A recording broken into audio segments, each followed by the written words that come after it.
വെടിനിർത്തൽ കരാർ ലംഘിച്ച് ഗസയിൽ ഇസ്രയേലിൻ്റെ ആക്രമണം വീണ്ടും ഉണ്ടായി. വെടിനിർത്തലിൻ്റെ അടുത്ത ഘട്ടം ചർച്ച ചെയ്യാൻ ഇസ്രയേൽ പ്രധാനമന്ത്രി അമേരിക്കൻ പ്രസിഡന്റുമായി നാളെ വാഷിംഗ്ടണിൽ കൂടിക്കാഴ്ചയും നടത്തുന്നു.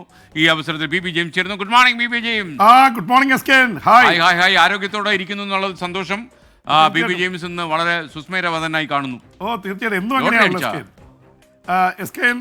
ഇസ്രായേൽ വെടിനിർത്തൽ കരാർ വെച്ചിട്ട് ദിവസങ്ങളായി. അതിനുശേഷം ഗസയിൽ സാധാരണ പൊതുവെ ഒരു സമാധാനം പുലരുകയായിരുന്നു. റഫ അതിർത്തി കടന്ന് പാലസ്തീനികൾ ഈജിപ്തിലേക്ക് ചികിത്സയ്ക്കായി പോകുന്നു. അവിടേക്ക് ജീവകാരുണ്യ പ്രവർത്തനങ്ങൾ കൂടുതൽ സംഘടിതമായി ഗസയിൽ നടക്കുന്നുണ്ട്.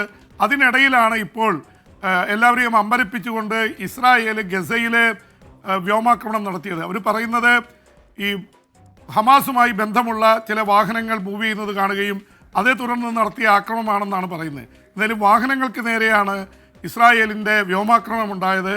എന്തായാലും ഇതിനെതിരെ ഹമാസ് രംഗത്ത് വന്നിട്ടുണ്ട്. അന്താരാഷ്ട്ര സമൂഹവും പറയുന്നത് വെടിനിർത്തൽ കരാർ ലംഘനമാണ് ഇസ്രായേൽ നടത്തിയത് എന്ന് തന്നെയാണ്.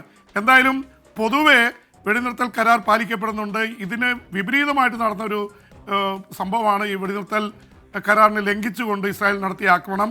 അതിനിടയിൽ ഇസ്രായേൽ പ്രധാനമന്ത്രി ബെഞ്ചമിൻ നെതന്യാഹു ഇന്ന് അമേരിക്കയിലേക്ക് പുറപ്പെട്ടിരിക്കുകയാണ്.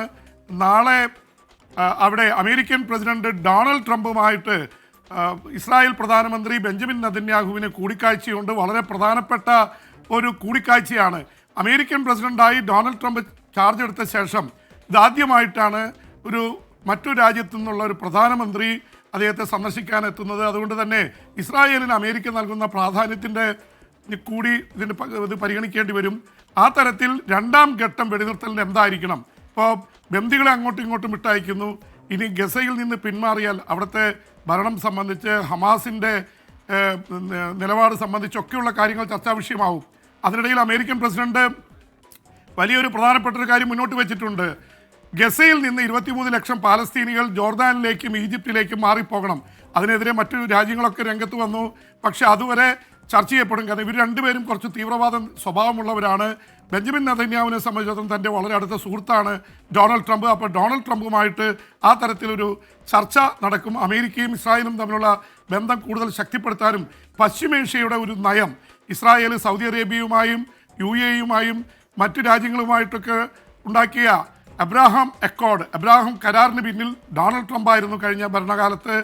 അപ്പോൾ അതൊക്കെ വീണ്ടും പുനർജീവിപ്പിക്കും. സൗദിയായിട്ടുള്ള ബന്ധം കൂടുതൽ ശക്തമാവും. തുടങ്ങിയിട്ടുള്ള ഒരുപാട് കാര്യങ്ങൾ ഇതിൻ്റെ ചർച്ചയിൽ ഉയർന്നു വരുമെന്നാണ് മനസ്സിലാക്കുന്നത്. അതിനിടയിൽ ഉക്രൈനിൽ നടത്തിയ ആക്രമണത്തിൽ ഉക്രൈൻ്റെ കീഴിൽ അവർ പിടിച്ചു വച്ചിരിക്കുന്ന റഷ്യൻ പ്രദേശമാണ് ക്രിസ്ക്. അവിടെ ഒരു സ്കൂളിന് നേരെ ആക്രമണം നടന്നു, 5 പേർ കൊല്ലപ്പെട്ടു. അതുപോലെ തന്നെ റഷ്യയുടെ ആക്രമണം ഉക്രൈനിലേക്ക് നടന്നു, 15 പേർ കൊല്ലപ്പെട്ടു. യുക്രൈൻ റഷ്യ യുദ്ധം വീണ്ടും ശക്തമാവുന്നു എന്നാണ് മനസ്സിലാക്കേണ്ടത്. ഓക്കെ ജെയിംസെ, മറ്റൊരു കാര്യം, ഈ അമേരിക്കയുടെ ഇറക്കുമതി ചുങ്കത്തിൻ്റെ ഇറക്കുമതി ചെയ്യുന്ന ചുങ്കം കൂട്ടിയല്ലോ അദ്ദേഹം. ട്രംപിൻ്റെ ഈ തീരുമാനത്തിൻ്റെ മെക്സിക്കോയും അതുപോലെ ചൈനയും അതുപോലെ കാനഡയൊക്കെ രംഗത്ത് വന്നു വാർത്തയുണ്ട്. അവരും തിരിച്ചടിച്ചു, അവരും നികുതി കൂട്ടി.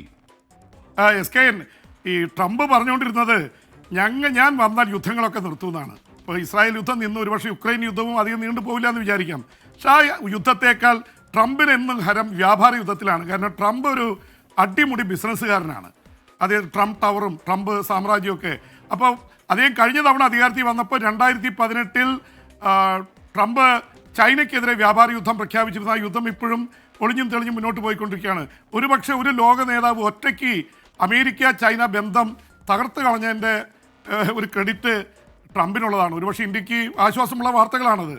പ്രത്യേകിച്ച് 1972 റിച്ചാർഡ് എം നിക്സനും അന്ന് കാലത്ത് ഉണ്ടായിരുന്ന പാർട്ടിയുടെ ചെയർമാനായിരുന്ന മാവോ സെ തൂങ്ങും ചൗവൻലായിട്ടൊക്കെ ഉണ്ടാക്കിയൊരു ബന്ധം വെച്ചാണ് 50 വർഷത്തെ വലിയ ട്രേഡ് നടന്നത് അമേരിക്കയും ചൈനയും തമ്മിൽ. രാഷ്ട്രീയമായിട്ട് എതിർ ദിശയിൽ നിൽക്കുമ്പോഴും അവർ ട്രേഡ് നടത്തി രണ്ട് രാജ്യവും 1-ാം നമ്പർ 2-ാം നമ്പറായിട്ട് വളർന്നു. ഇപ്പോൾ ആ വ്യാപാര യുദ്ധം കൂടുതൽ ശക്തമാവുന്നു. ചൈന പറയുന്നത് 10% നികുതി ചുമത്തുന്നതിനെതിരെ ലോക വ്യാപാര സംഘടനയെ സമീപിക്കുന്നതാണ്. മെക്സിക്കോയും കാനഡയും കുറച്ചുകൂടി അതിശക്തമായിട്ടുള്ള പ്രത്യാക്രമണത്തിൻ്റെ പാതയിലാണ്. കാനഡ 25% നികുതി അമേരിക്കയുടെ ഉൽപ്പന്നങ്ങൾക്ക് പ്രഖ്യാപിച്ചിരിക്കുന്നു. മെക്സിക്കോയും പ്രഖ്യാപിക്കുന്നു. ഇങ്ങനെ വന്നാൽ അമേരിക്കയ്ക്ക് വലിയ തിരിച്ചടി ഉണ്ടാവും. മറ്റു രാജ്യങ്ങളുടെ സമ്പദ് വ്യവസ്ഥ തകർന്നതോടൊപ്പം തന്നെ അമേരിക്കയിൽ വലിയ വിലക്കയറ്റം ഉണ്ടാവുമെന്ന് പ്രവചിക്കപ്പെട്ടിരിക്കുന്നു. ട്രംപ് തന്നെ പറയുന്നു കുറച്ച് വേദനയൊക്കെ അനുഭവിക്കാൻ തയ്യാറാണ്, എന്നാലേ നമുക്ക് മുന്നോട്ട് പോകാൻ പറ്റുള്ളൂ.